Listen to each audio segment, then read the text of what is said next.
Alors, je voudrais parler de linguistique, et j'en ai déjà parlé à plusieurs reprises, mais il faut savoir, il ne faut pas sacraliser les langues. Du moins, la, la pratique actuelle des langues qui peut laisser à désirer. Alors, les gens vont me dire, mais comment ça, une langue c'est une langue, les gens la pratiquent, donc elle n'a pas à laisser à désirer, elle fonctionne. Ah oui, elle fonctionne, oui, c'est vrai, elle fonctionne. On s'en sort, on se débrouille avec, mais est-ce que c'est suffisant? Est-ce que c'est satisfaisant?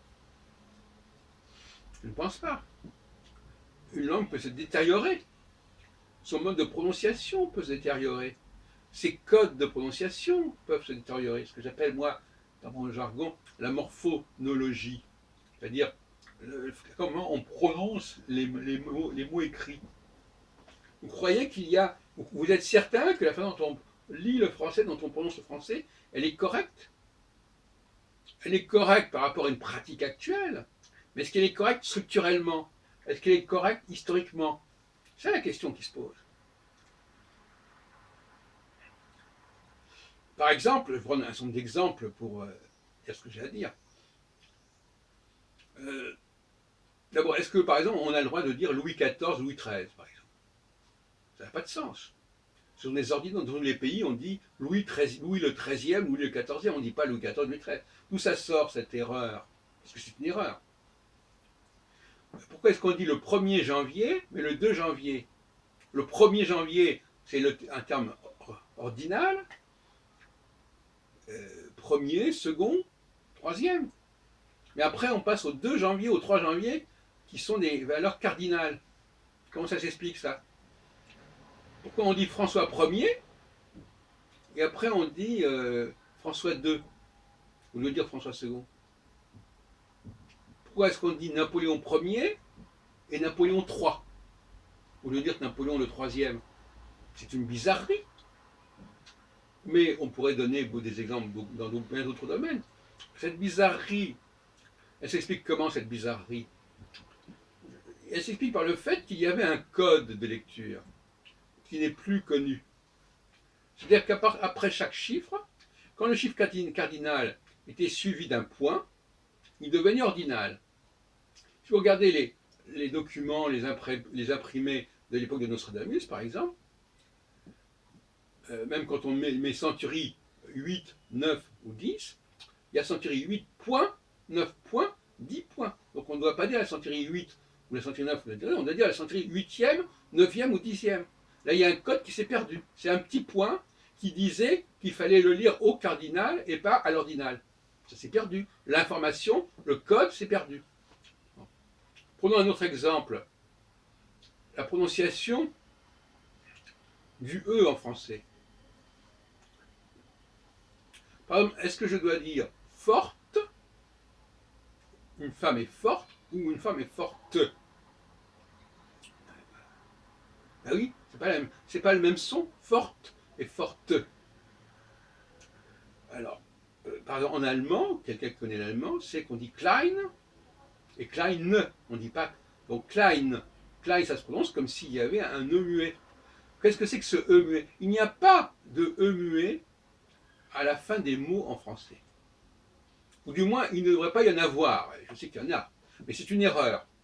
Le E muet est une forme qui n'existe pas, qui ne doit pas exister. Par exemple, on dit fortement.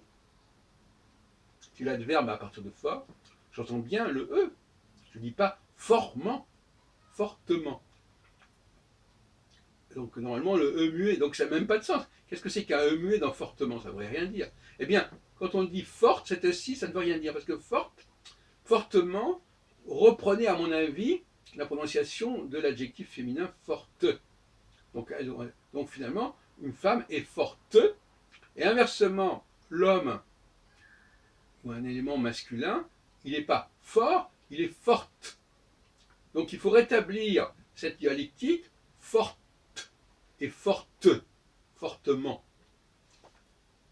Il faudrait dire grande, G-R-N-D, en prononçant le son, la consonne finale, grande, et grande, et grandement.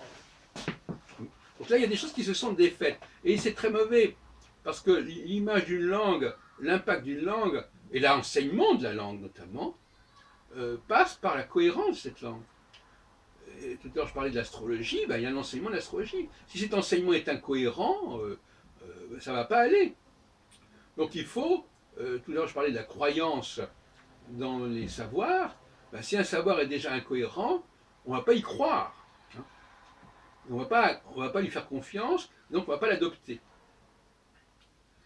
Donc, voilà des exemples des constructions et de corruption de la langue française, non pas dans son écriture, mais dans sa prononciation, dans ce que j'appelle la morphophonologie. Comment je dois prononcer les mots. Et là, il y a quelque chose qui s'est déconstruit, qui s'est défait. Et c'est dommage, effectivement, on pourrait multiplier des exemples comme cela.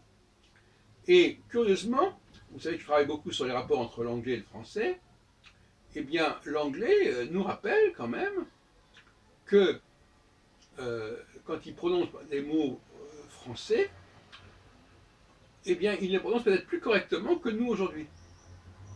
Hein. Par exemple, quiet, qui vient du français qui est, eh bien, on entend bien le T. Bon, donc, c'est ça. À mon avis, on devait prononcer fort.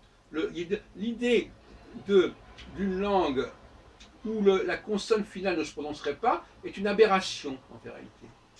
Elle se prononce, elle n'est pas suivie d'une voyelle forte, elle est suivie d'une voyelle faible. Grande, c'est faible. Grande, c'est fort. Donc, pour marquer le féminin, on emploie le E fort.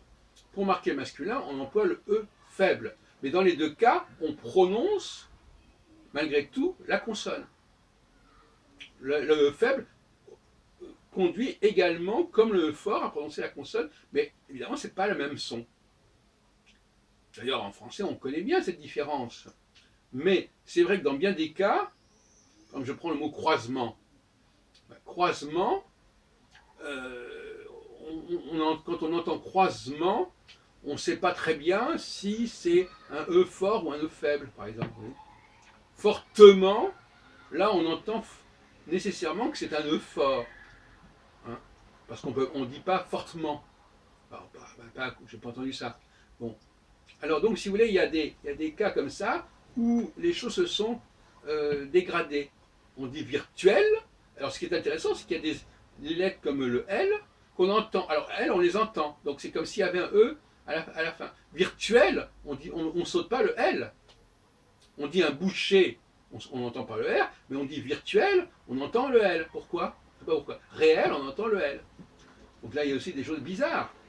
Réel, c'est comme s'il y avait un E muet, et réellement, c'est comme s'il y a un E fort. Donc c'est pas E muet et E fort, c'est E faible et E fort.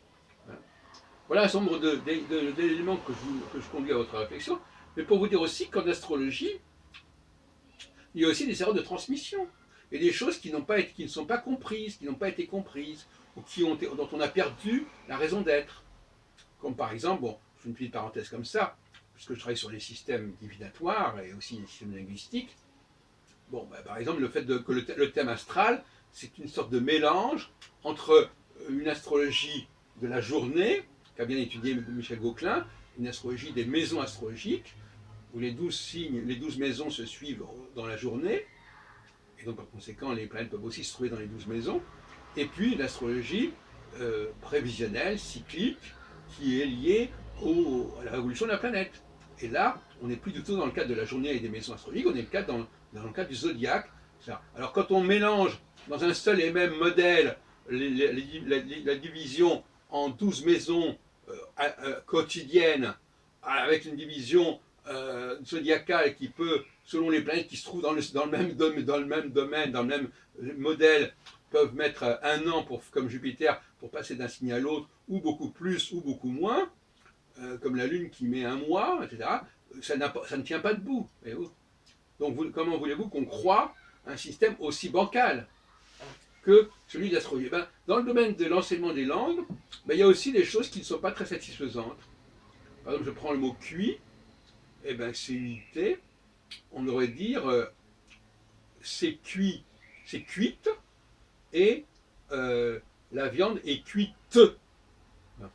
D'ailleurs, les gens du midi de la France tendent à mieux prononcer, je veux bien prononcer la langue française que les gens du Nord. Je fais partie d'ailleurs. Mais je veux dire que c'est quand même, ils respectent plus le E que nous à Paris. Voilà.